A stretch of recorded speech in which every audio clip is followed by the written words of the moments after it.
This Filipino favorite is easy to make and bursting with flavor. With just a handful of ingredients, this tangy and peppery chicken could be what's for dinner. Hey everyone, I'm Flo, Dude is behind the camera, and we're all about simple food, simple faith. Chicken adobo is one of Dude's favorites. I haven't made it in a while, so he's really looking forward to digging in. Thanks everyone for your well wishes. My leg is on the mend and I am happy to be back on set.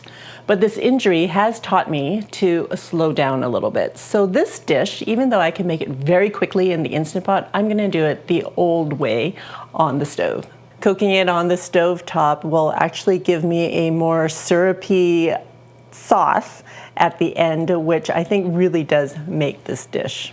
We're gonna marinate the chicken first, so I'm gonna chop up some garlic. I've got 6 cloves here. Well, that's a lot of garlic. It's really fresh too. It's not dry like sometimes we get. All right, I think this is good. Just roughly chopped, not too minced. Dude likes to bite into little pieces of garlic, so we're gonna throw this into our bowl with the chicken. So I've got 10 thighs here. That's about 3 pounds of chicken. I'm adding a 1/4 cup of brown sugar, 1/2 cup of apple cider vinegar, and 3/4 cup of soy sauce. This is quite a bit of chicken, so that's why we have so much marinade, but we're also going to be using this marinade to braise the chicken. So we need enough liquid to do that as well. So we might as well just marinate it all together, right? Okay, we're gonna let this sit for about ½ an hour. While the chicken is marinating, I'm just going to slice up an onion. So I just have a small onion here, and I'm gonna slice it up from top to bottom. I just find that it holds its shape better.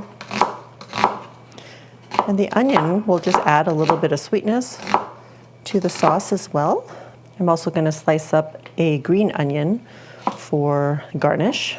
I've been planting the little butts to regrow green onions, so I'm still doing that this summer.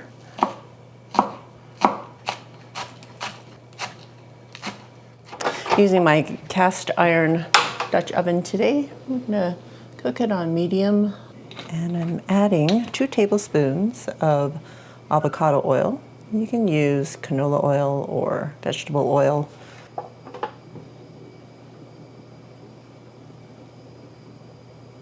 So you can marinate the chicken up to overnight. I think it'll still be really good. So I've marinated this about ½ an hour. We're going to try to drain as much of the sauce off of it as possible so we don't cause too much splatter in the pot. Skin side down. And we're gonna do this in 2 batches because we don't want the chicken to be overcrowded, because we do want it to brown a bit. Okay, that's about 3 minutes on one side. We're gonna flip them over and do another 2 minutes on the other side. I'm gonna remove this batch and add the second batch. Now, browning the chicken will add all this extra flavor at the bottom. It's gonna be so good. If you don't do the browning part, it won't be as flavorful, but I bet it'll still be quite yummy. Okay, removing this last batch.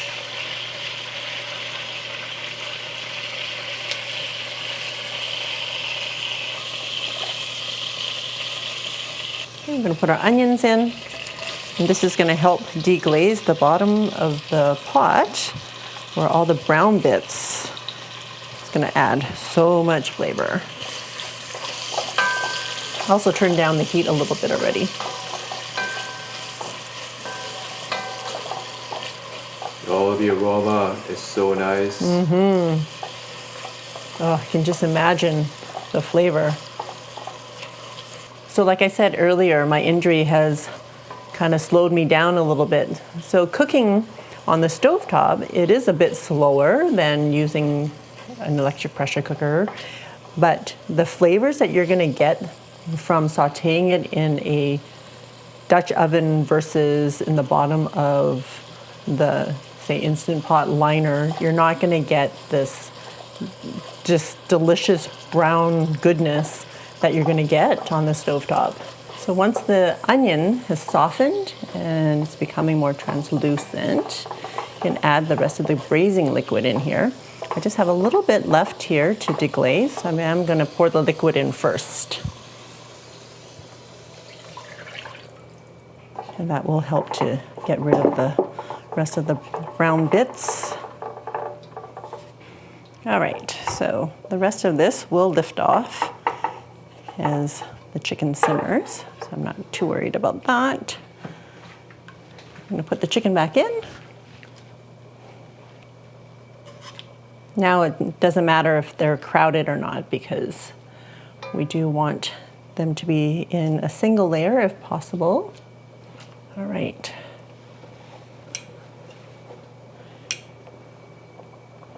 Pour in any juices that have been accumulated in the pot, or not the pot, the bowl. We're also going to add 2 bay leaves. I'm just going to tuck them in there. Go in. And about a teaspoon of black peppercorn. If you like it extra spicy, you can always chop up some chili and throw that in there as well. And we're just going to simmer this on like medium-low. Okay, once it starts to simmer, put the lid on, and we're gonna let it braise for about 20 to 30 minutes. Okay, it's been 20 minutes. Let's see how it's doing. Oh my goodness, looks so good. So at this point, the chicken is cooked through. You can remove the chicken and then reduce the sauce, or you can leave the chicken in there if you want more of a fall off the bone texture for the chicken and still reduce the sauce. So I'm going to bump up the heat a little bit so that we can get the sauce reducing more quickly.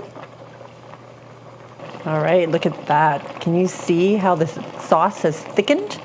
I'm going to turn off the heat. Plate the chicken.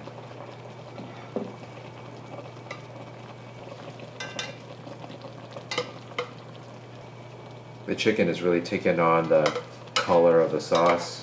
Yeah, look at that. It looks so good. All right, and garnishing with some green onions.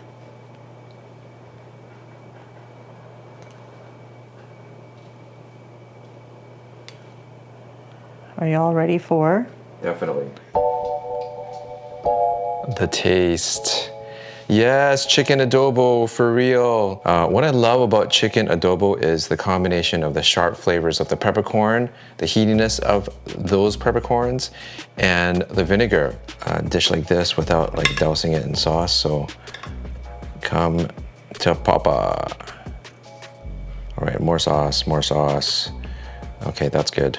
Okay, there's not much more to talk about than to like get this chicken into my mouth.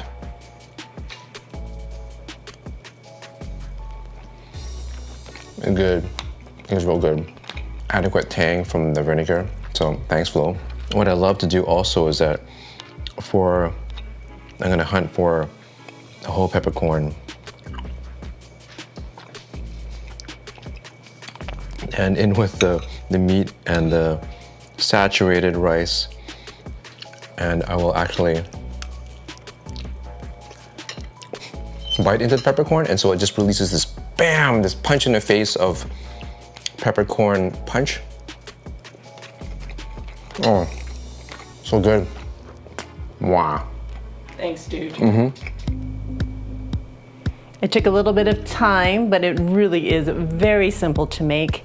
And you probably already have all the ingredients at home, so this could be what you're having for dinner tonight. For more simple, flavor bursting recipes, check it out. I will see you over there.